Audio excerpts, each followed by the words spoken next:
Well, congrats on the win. What were your thoughts on the match? I thought we worked our way through it well.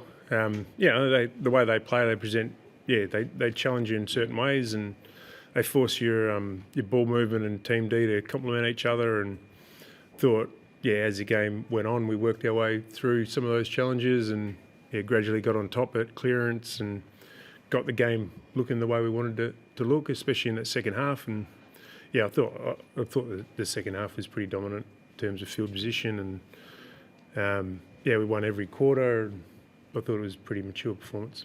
Luke Jackson tonight, what did you make of his display? No, he was okay. It was good. He was coming up against a first gamer, and thought he was a bit like the trend of the game. He wore the first gamer down and became really dominant in that second half, and obviously slid forward and hit the scoreboard as well, and kicked some goals at pretty important times in that first half. So he's been in good form. Wherever we played him, he's been in good form. And him hitting the scoreboard while being effectively the number one ruckman, how much of a weapon is that for you? It's a pretty obvious answer. It's always good, isn't it? I thought we could have kicked it to our forwards a bit better at times as well. There's times when we just bomb the ball in, and a bit of that's on the forwards and a bit of that's on the kicker. But I think we could have targeted him even more. But it's when your mids can get forward and hit the scoreboard, it's handy.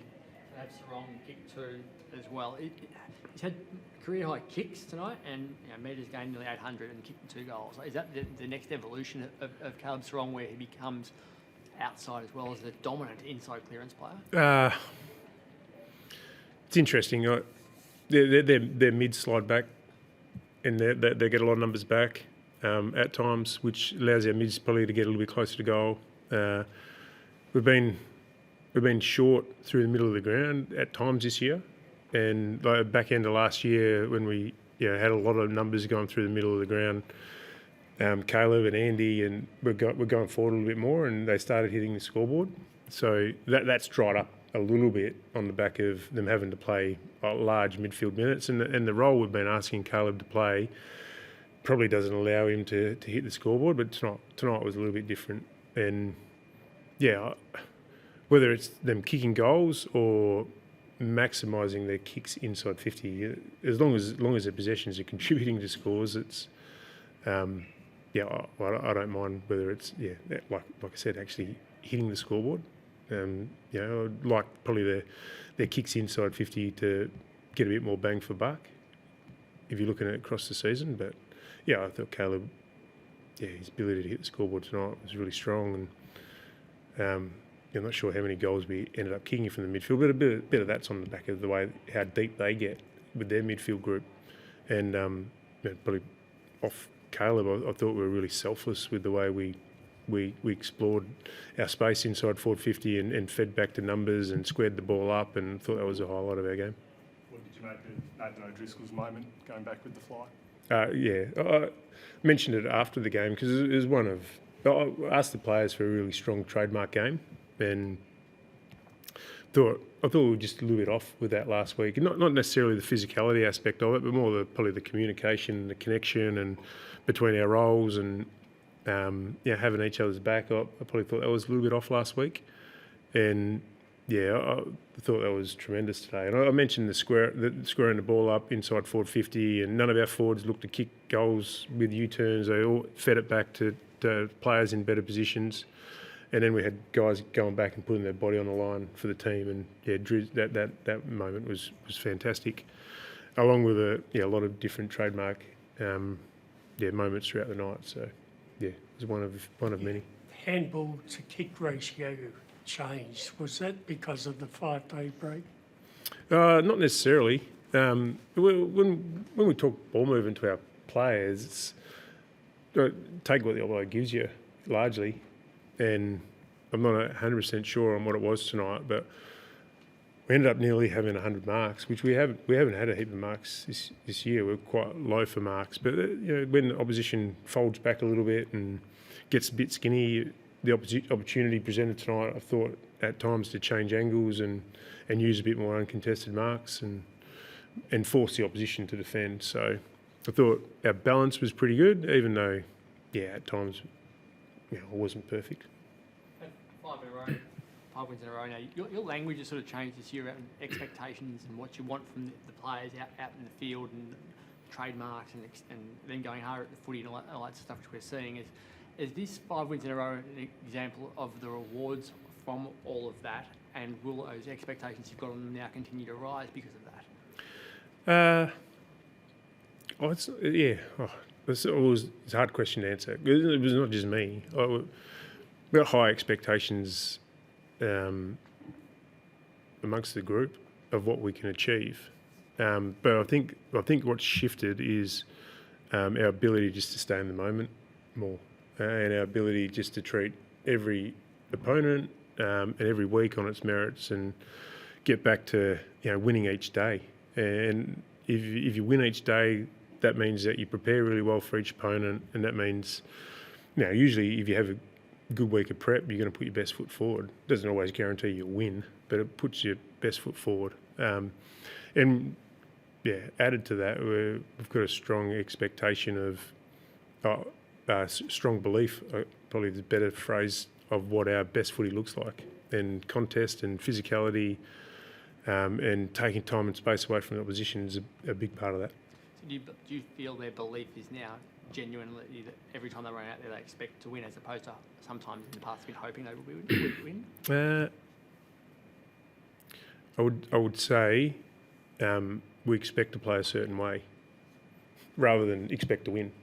So I think a strong part of staying in the moment and being process orientated and treating every week on its merits is we want to play a certain way, and whatever the scoreboard looks like at the end of the game, it will look like that. It doesn't guarantee you a win, but we want to play a certain way. Physicality is a part of that, and ball movement and team defence is a part of that. I don't think we've conceded over 70 points the last 5 weeks. It's strong identity getting built. Did you like Shea Bolton pointing at the scoreboard? Is that an edge that you like, or is that something you would discourage into the future? I didn't see that. Okay. Yeah, I didn't see that. But I like the edge he plays with. Yep. I think largely Shea valued the right things tonight. I thought his pressure and contests were really strong from the get-go. He plays with a bit of flair, and likes to get in the opposition's face. So I didn't see the pointing at the scoreboard, but I don't mind the way he played. Got three quarters out of Nat tonight. I assume the sub was tactical. Did not a lot of possessions, but did you get out of him what you needed to? Yeah, he played a slightly different role, and a role that, through probably a fair few injuries in our front half, we asked him to play forward and high forward a bit more tonight, just to fill a role with Switter out. I thought he ran some really good patterns. I have to review it, but I was really happy with the way he approached the role. Thought some of his physicality through the middle of the ground was great, and I thought it was a nice build, and it was a tactical sub. There's an opportunity to get him out of the game, as he'd played more minutes than what he had being the sub. So we're happy with the way the game worked out, because it doesn't always work out like that. Justin, you copped a bit of media this week about having the umpire mugshots, I guess, on the wall, and they weren't in the rooms today. Was that a specific tactic to... It wasn't a specific tactic. Someone just decided to put him up somewhere different. Talk about making a mountain out of a molehill. It's astonishing that it got picked up last week and it was made something of. We've been doing it for 4 years, I reckon. So I don't think there's nothing sinister about it. I'd like our players and staff to understand who's umpiring the game. It's not to get a benefit or rub them up the wrong way or right way. It's astonishing that it's got made of this week. Has the bloke come back through the waffle on the weekend? Are they locked in now? Yeah, as we speak now, they're locked in. Yep, so Jager and Sonny both play minutes.